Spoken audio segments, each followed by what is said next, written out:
After the end of World War II, the world was split into two, East and West. This marked the beginning of the era called the Cold War.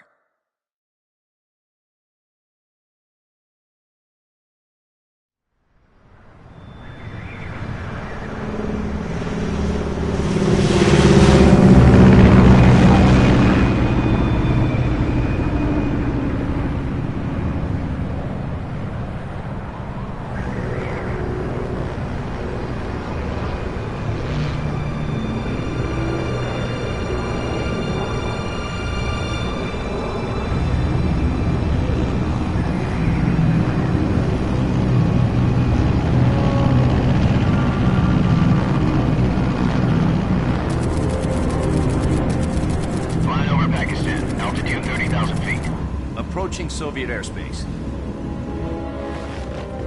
20 minutes to drop off. Commencing internal depressurization. Equipment check. Arm main parachute.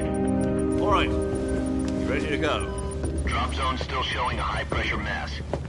Cav okay. Good. We've got high visibility.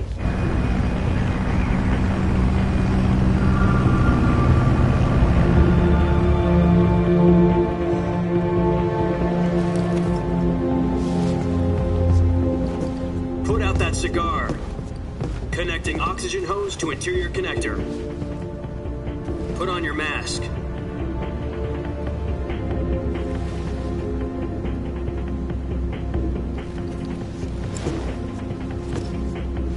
Does this panty waste know what he's doing? Approaching release point. 10 minutes to drop off. Hey, are you deaf? He said put out the cigar and put on your mask.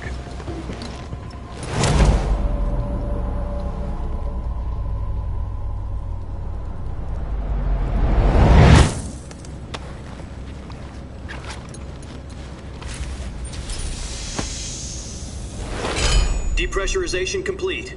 Checking oxygen supply. 6 minutes to drop off. Opening rear hatch.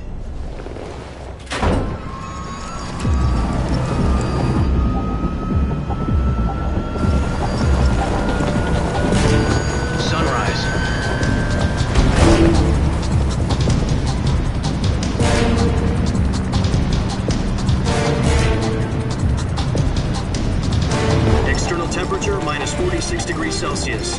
2 minutes to drop off. Stand up. You'll be falling at 130 miles per hour. Try not to get frostbite from the wind chill. 1 minute to drop off. Move to the rear. Activate the yellow bottle. This is one for the history books. The world's first halo jump. 10 seconds to drop off. Stand by. Status okay, all green. Prepare for drop-off. Countdown. 5, 4, 3, 2, 1. Spread your wings And fly. God be with you.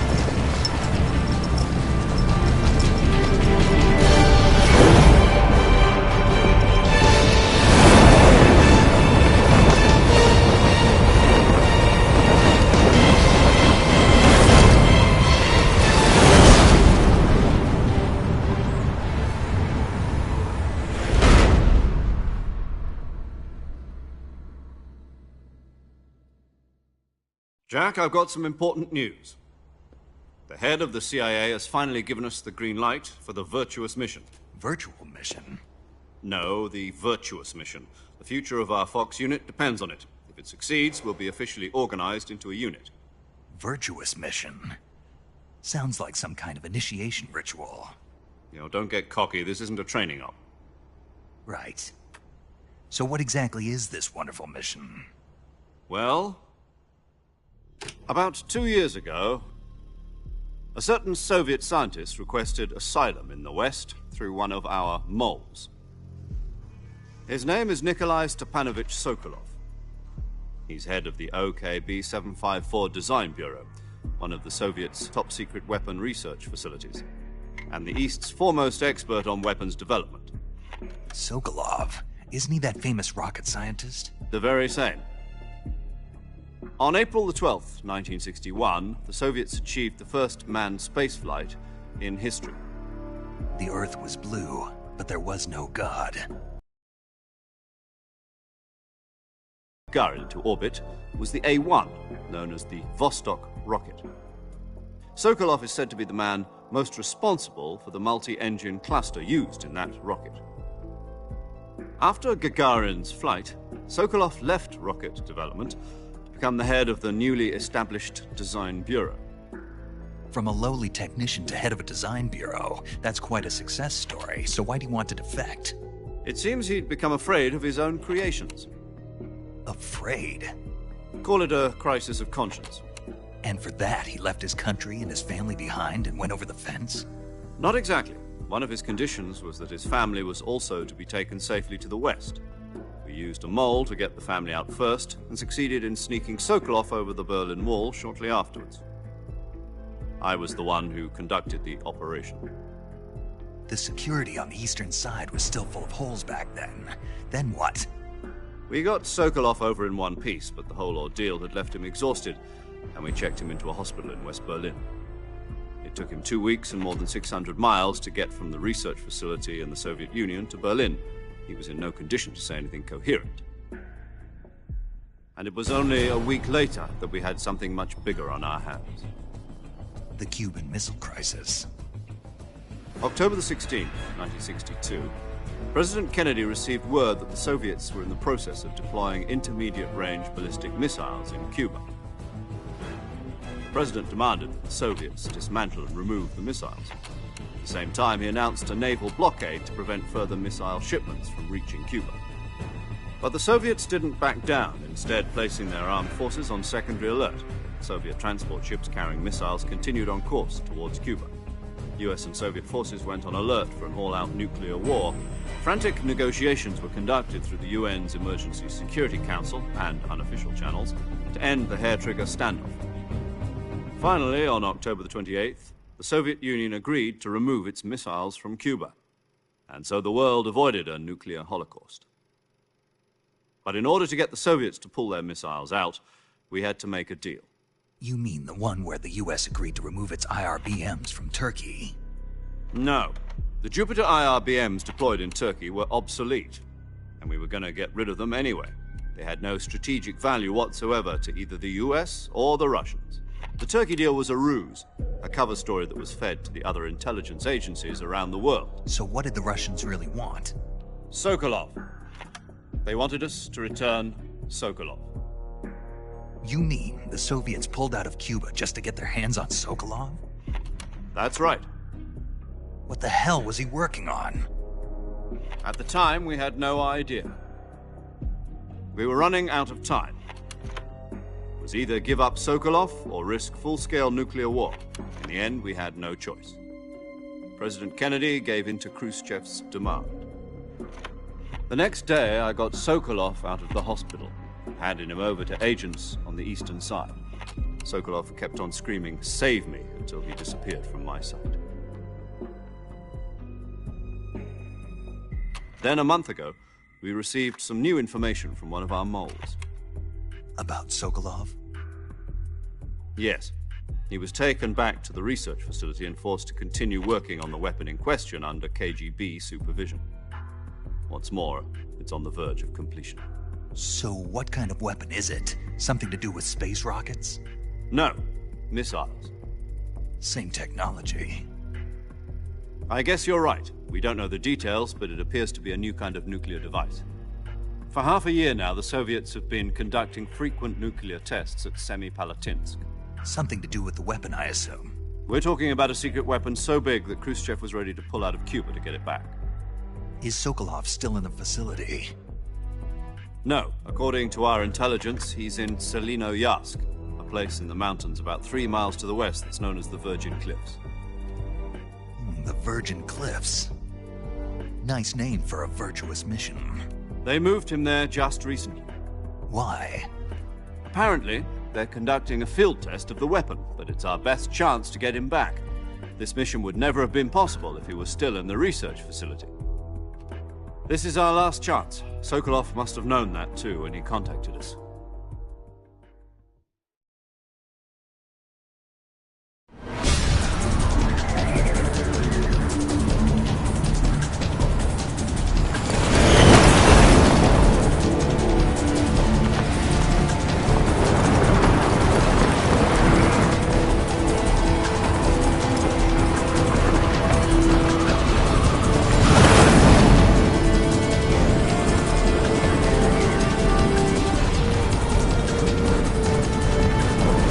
Listen up, Jack.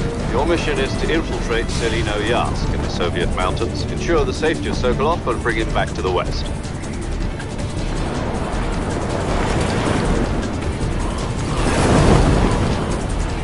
If we don't get Sokolov back before that weapon is complete, we'll be facing a major crisis. The clock is ticking.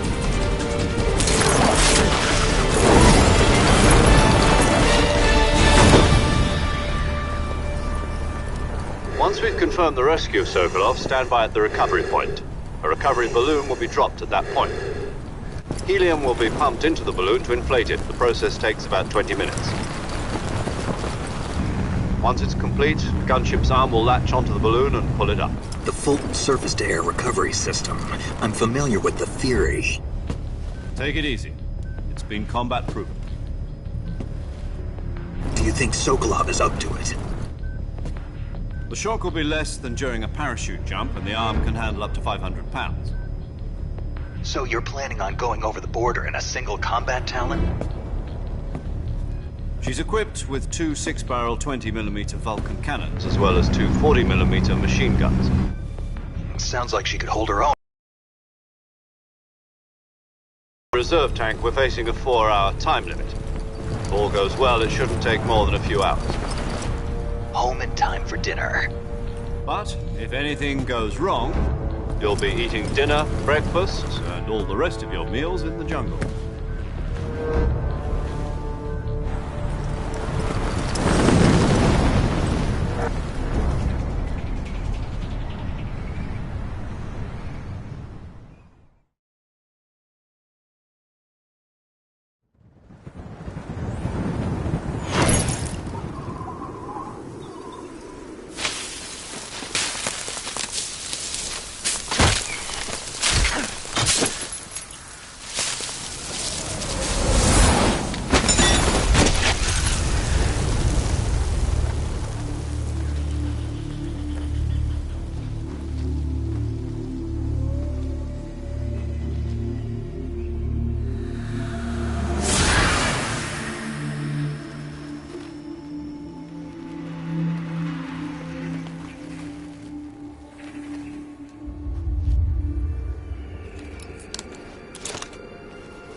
Do you copy? You're already in enemy territory, and somebody might be listening in. From here on out, we'll be using code names to refer to each other. Your code name for this mission will be Naked Snake. I'll be referring to you as Snake from now on. You're not to mention your real name. Snake? What, you don't like snakes? What do you mean? Well, you've eaten one before, haven't you? In survival training. I'm glad to hear that. I don't know if I'd ever order one in a restaurant, but... Be careful, you might not have a choice. What about you, Major? What should I call you? Let's see. I'll be Tom. Call me Major Tom. This will be a sneaking mission. You must not be seen by the enemy. You must leave no trace of your presence. Is that clear? This kind of infiltration is the Fox unit's speciality. In other words, weapons and equipment are procured on site. That goes for food as well. You're completely naked, just as your name implies. Great. Now I see why you asked me if I like snakes. I suppose calling me Snake was your idea of a joke, too. No, there's a good reason for that. I'll tell you later when the time is right. Gotcha. Getting back to the subject, how exactly am I supposed to feed myself? You've been issued a knife and a tranquilizer gun. Use them to hunt for food. You'll also find some medical supplies in your backpack. Yeah, about the backpack. I lost it in a tree on the way down. I see. Well, you'd better go back and get it then. You know where it is? No problem. I can see it from here. It's stuck on a branch. To climb a tree, stand in front of a tree that's covered in ivy and press the action button. I'll be monitoring your progress over the radio. We can't risk violating Soviet airspace, but I'll be in the gunship. My frequency is 140.85. I'll give you a call if I need to talk to you. If you need to talk to me, use the send function. Okay, Snake, go get your backpack.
Snake, do you see any tufts of grass?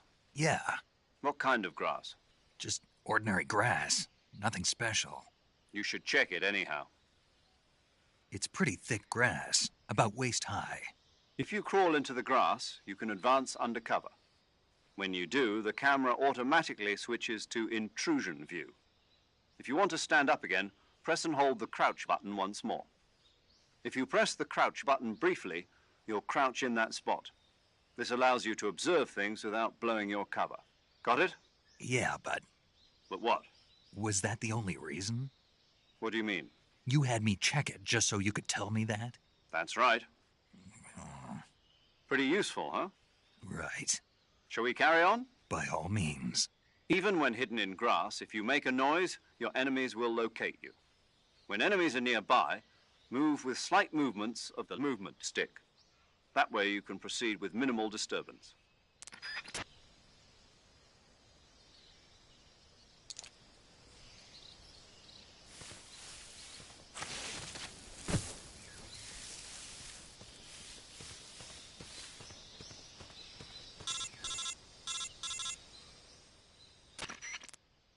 Snake, where do you think you're going? You can't expect to proceed with the mission without any weapons or equipment. First, you'll need to recover your backpack. It's caught on a tree to the south. Press the action button to climb the tree and retrieve your backpack. Is that clear?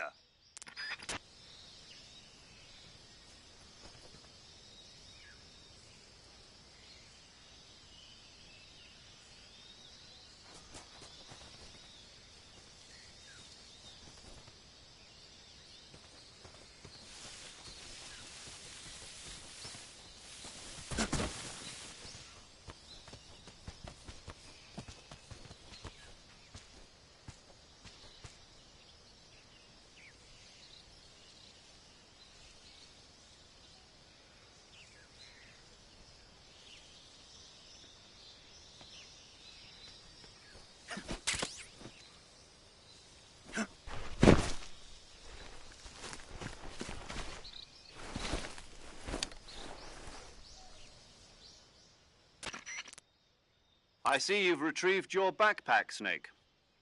To equip a weapon, it's necessary to take it out of your backpack. In the survival viewer, choose Weapon from the backpack. Your available weapons will be displayed in a list on the screen. From that list, choose the weapon you want to equip and press the Enter button. For other equipped items, just do the same thing from Item. Got it. Use the survival viewer backpack. Yep, that's right. Survival is fundamental to this mission. After you've been out in the field for a while, your stamina will start to drop. If your stamina gets too low, it'll affect your performance. You won't be able to shoot accurately, for example, and your wounds won't heal as smoothly. Keep an eye on your stamina so you don't run out. To recover lost stamina, you can hunt for local flora and fauna. You can use either your tranquilizer gun or your knife to hunt. My only weapon is a Mark 22 Hush Puppy tranquilizer gun? That's right. It's been fitted with its own suppressor. However, the suppressor will deteriorate every time you fire. Once its durability reaches 0, the noise suppression effect will be gone. So don't get too trigger-happy with it. The suppressor's durability is shown in the icon. Any weapons and equipment beyond what you're carrying now, you'll have to find as you go. I have to find my own weapons and equipment? Whose crazy idea was this anyway? Solo covert actions are standard Fox operating procedure. You can't leave any traces of your presence. No weapons, equipment, footprints, sweat, or bodily wastes. The same goes for bullets and cartridges, too. Your presence in enemy territory is already a violation of international conventions of warfare. There aren't supposed to be any American soldiers in Russia. It could spark an international incident. You can't let anyone see you. You can't let the enemy know you're there. This is a stealth mission. You're a ghost, Snake, in every sense of the word. And there'll be no rescue if you're captured. The military and U.S. government will deny any involvement in the affair. Then I'll just have to take care of myself, huh? I'm afraid so. You've been given a fake death pill for that purpose.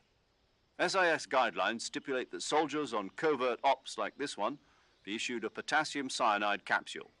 Tape it to your body so you can take it when you need to. How generous of you. Use it if you're taken prisoner by the enemy. It'll send you into a state of false death for a short time. fooling them into thinking that I'm really dead. So, how do I come back to life? Just take the revival pill. You mean that thing they put in my tooth before the mission? That's the one. But be careful. If you remain in a state of false death for too long, nothing will be able to bring you back. Remember that. I'll keep it in mind. You said this was a solo mission, right? Right. I guess that means I can't count on any reinforcements. Correct. The mission rests entirely in your hands. A real one-man army. Relax. There's a support team ready to back you up over the radio. Who? I'll introduce them to you. This time, survival is of utmost importance. The first member of the support team will be in charge of monitoring your physical condition, acting as a medic, so to speak, as well as recording your mission data. She's a member of Fox as well, and she's here on the gunship with me. She? Hello, Snake. I'm paramedic. Nice to meet you. Paramedic. As in a medic who comes in by parachute. Aren't you going to tell me your real name? Are you going to tell me yours, Mr. Snake? My name, huh? It's John Doe. And they call you Jack for short. You're a regular Captain Nemo. A name means nothing on the battlefield. After a week, no one has a name. What's your name? Jane Doe. Very funny. I wasn't joking, but I'll tell you my name only if you manage to make it back alive. My frequency is 145.73. She's also in charge of recording your mission data. Whenever you want to save, send a message over the reserved save frequency, 140.96. So saving lets me record my mission data. That's right. It also records the state of your health. Good to know. There's one more person I want to introduce you to, Snake. Huh? Speaking of snakes, you remember the boss, don't you? A legendary soldier and your mentor. Actually, it was the boss that got the DCI's authorization in the first place. She's going to be serving as Fox's mission advisor. The boss is? She also helped me plan this mission. She and I were at SAS together. Jack, is that you? How many years has it been? Boss? That's right. It's me. Oh. Talk to me. Let me hear your voice. It's been 5 years, 72 days, and 18 hours. You've lost weight. You can tell just by the sound of my voice. Of course I can. I know all about you. Really? Well, I don't know anything about you. What's that supposed to mean? Why'd you disappear on me all of a sudden? I was on a top-secret mission. You didn't need me anymore. But there were still so many things I wanted you to teach me. No, I taught you everything you needed to know about fighting techniques. I taught you all I could. The rest you needed to learn on your own. Techniques, sure. But what about how to think like a soldier? How to think like a soldier? I can't teach you that. A soldier needs to be strong in spirit, body, and technique. And the only thing you can learn from someone else is technique. In fact, technique doesn't even matter. What's most important is spirit. Spirit and body are like two sides of a single coin. They're the same thing. I can't teach you how to think. You'll just have to figure it out for yourself. Listen to me, Jack. Just because soldiers are on the same side right now doesn't mean they always will be. Having personal feelings about your comrades is one of the worst sins you can commit. Politics determine who you face on the battlefield. And politics are a living thing. They change along with the times. Yesterday's good might be tomorrow's evil. Is that why you abandoned me? No, it had nothing to do with you. I already told you, Jack.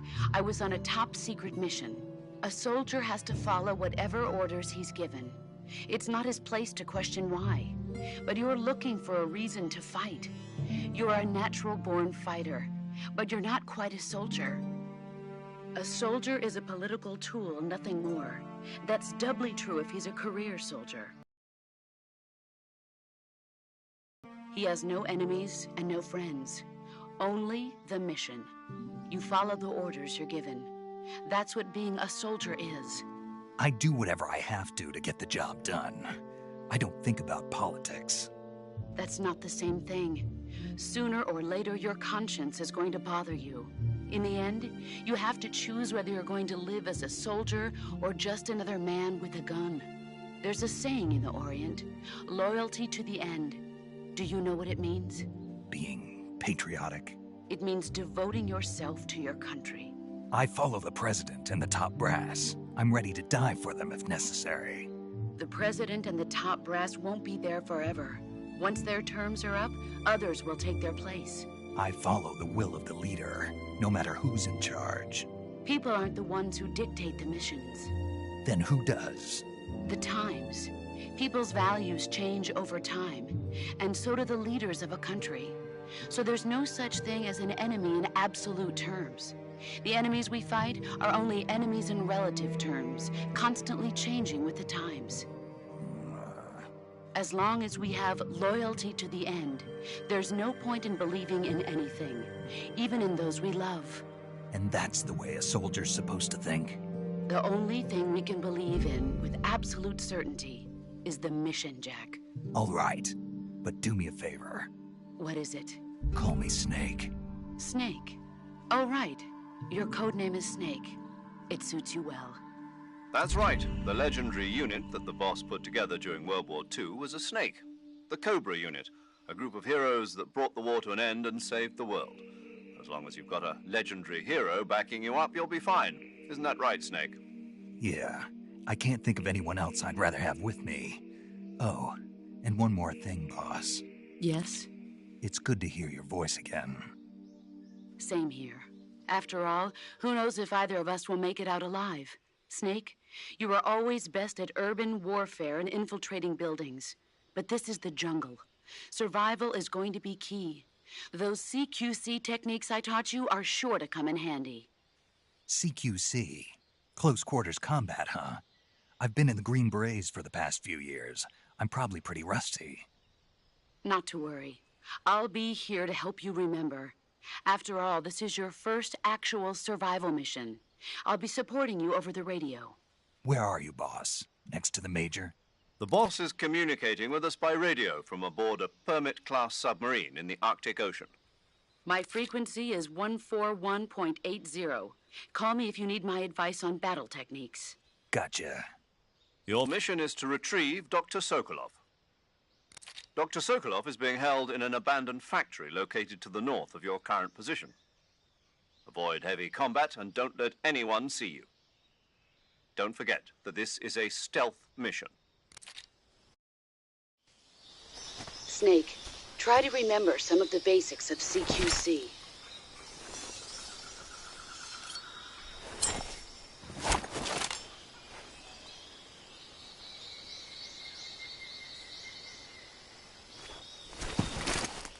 Commencing virtuous mission now.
Camouflage is an indispensable tool when you're sneaking through the jungle.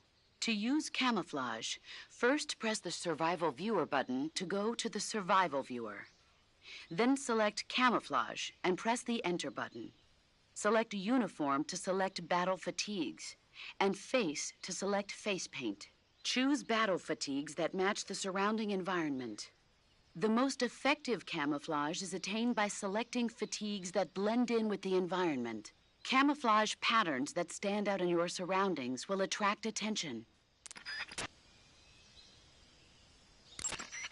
Visibility is poor in the jungle, so you'll be finding yourself in a lot of unexpected encounters. Naturally, this means that close quarters combat will be more important than ever. So I'll have plenty of chances to use CQC then. That's right. In proximity encounters, firing a gun isn't necessarily the best response to every situation. It's only one option among many.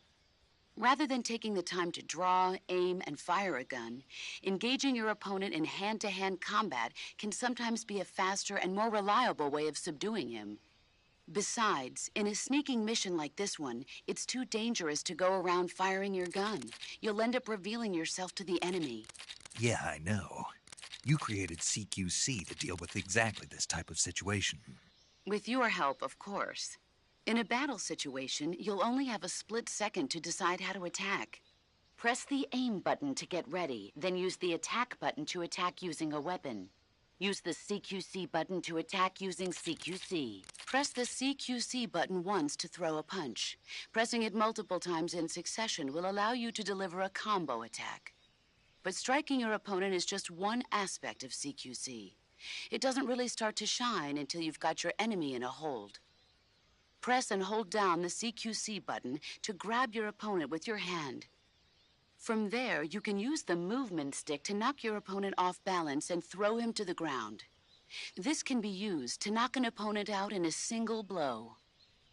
If you don't press the movement stick, grapple with your enemy until you're behind them and can get your knife to their throat. Grabbing an enemy from behind and holding your knife against his throat will render him virtually powerless.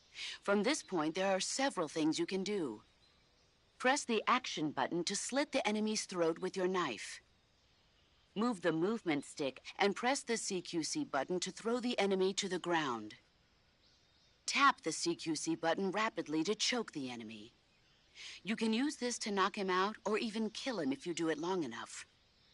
By continuing to hold down the CQC button, you can move around while keeping your grip on the enemy. By pressing the aim button, you can aim your currently equipped weapon at another enemy. With their comrade acting as a human shield, the enemy will be reluctant to attack you. Press the interrogate button to press your knife against the enemy and demand information. You'll be surprised at how much you can learn this way. But don't get too complacent. While your enemy may be powerless in your grip, he'll use any opportunity he can to counterattack. Saving the game, Snake?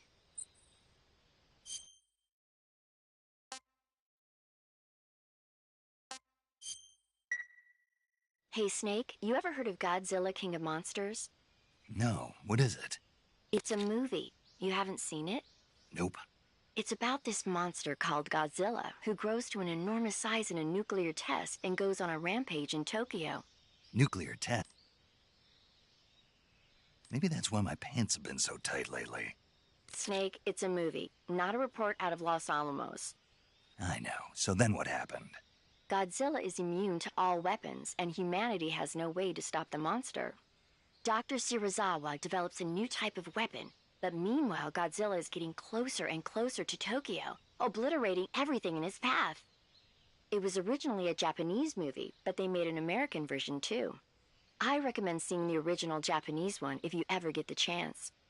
It's mostly mindless fun, but it's also got a serious anti-nuke message as well. Where can I see the original? You'll just have to go to Japan. Really? That's too bad. If you wait 40 years, you might be able to see it in America too. It might even win awards all across the globe in 60 years. Why's that? 2024 will be Godzilla's 70th birthday. You think they're still going to be making Godzilla movies then? Of course. Everybody loves Godzilla. You sure know a lot about movies. I don't suppose you're the movie-watching type, are you? Not really. Okay, then I'll tell you everything I know. When the going gets tough, movies can save your life. It's always good to be able to look at things from a different perspective when you get in a jam. That's the magic of movies. No kidding. Well, I guess it might at least make a nice distraction. That's the spirit, Snake. Have a little fun.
Major, I've spotted 2 enemy soldiers. They're probably KGB troops sent to guard Sokolov. AK-47s and grenades.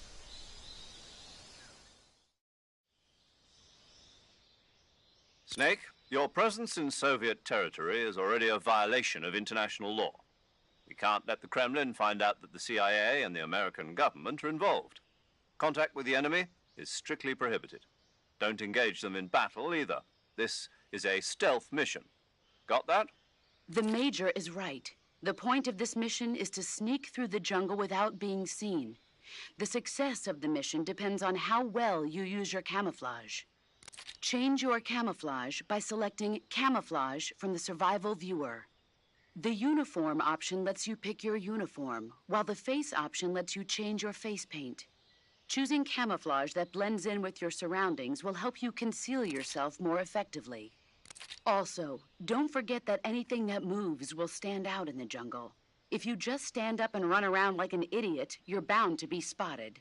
But if you crawl instead, you should be able to sneak by without being noticed. You can see how effective your camouflage is by looking at the Camo Index. The Camo Index shows how well your current camouflage blends in with the surrounding area. The higher the value, the harder you are to spot, and vice versa. The key is to make yourself one with nature. Keep that in mind as you go along, okay?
HQ, please respond.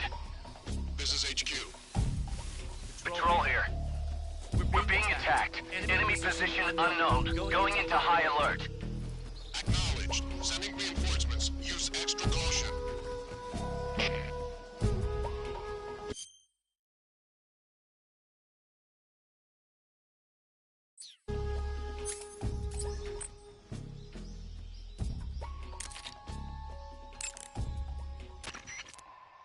Do you want to save?